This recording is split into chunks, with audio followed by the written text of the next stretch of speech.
يفرض تغيير عميق وشاسع. أنا فهمتكم.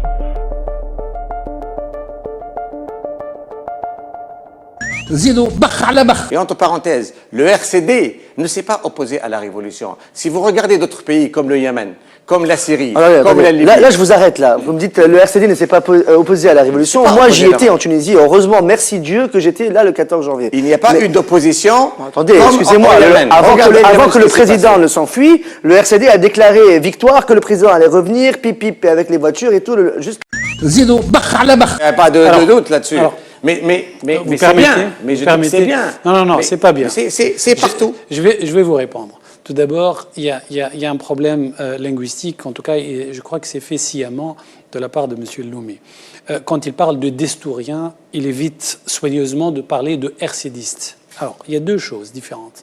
Parce que là, effectivement, on essaie de mettre ce paravent, ce cache-misère qui s'appelle le destour, parce qu'ils veulent capitaliser sur Bourguiba, ils veulent capitaliser sur le passé bourguibien pour avancer, masquer derrière ce masque-là, et effectivement, il se cache derrière tout cela toute une forêt d'RCDistes. Maintenant, s'il n'y a pas d'RCDistes,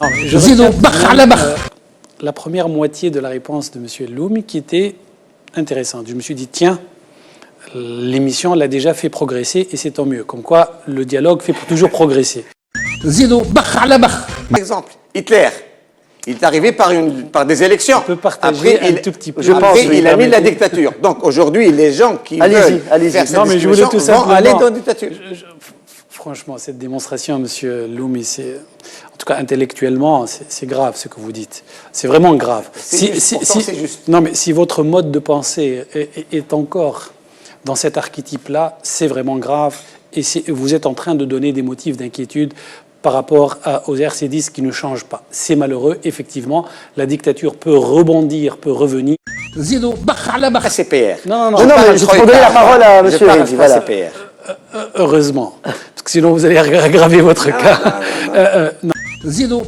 Attendez, monsieur. Non, je suis en train respectez un peu. Je vous ai écouté. Vous voyez. D'accord. Je vous ai écouté presque religieusement. Je vous écoute même si religieusement. vos propos étaient truffés de non-sens et de contre-vérité. Pour vous donner au moins. Ça, je suis pas d'accord. Je vais vous donner. C'est vraiment CPR qui nous attaque. On ne s'attaque jamais. En quelques minutes. Vous savez, le paysage politique tunisien depuis des années, c'était toujours la même caste. Les mêmes personnes, des mêmes villes, des mêmes régions, de la même catégorie sociale qui monopolisaient tout dans le pays. Le pouvoir économique, le pouvoir politique, le pouvoir médiatique, la belle villa et même le meilleur poisson était pour eux. Et tout d'un coup, le 23 octobre, le peuple a dit « ça suffit ». Ces gens-là, mettez-vous... Le 23 octobre ? Oui, aux élections des 23 octobre. Ah d'accord, ok, oui. Le peuple, qu'est-ce qu'il a dit ? Il a dit « s'il vous plaît, ça va, on vous a assez vu, mettez-vous sur le côté, on va prendre les exclus, ceux qui étaient exilés. On va donner la chance. Voilà, ceux qui étaient exilés, ceux qui étaient en prison, les opprimés d'hier, tout ce monde-là, on leur a dit, on va vous donner votre chance, montrez-nous ce que vous pouvez faire. C'est ça ce qui s'est passé, c'est ça le message.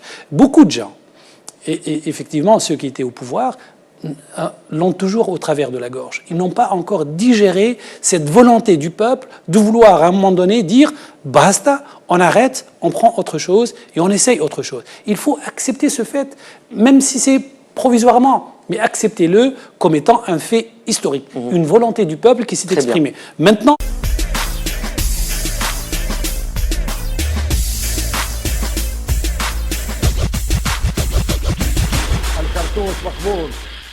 لأني بديت أكثر من 50 سنة من عمري في التخريب واعتداء على الأشخاص في مختلف المواقع.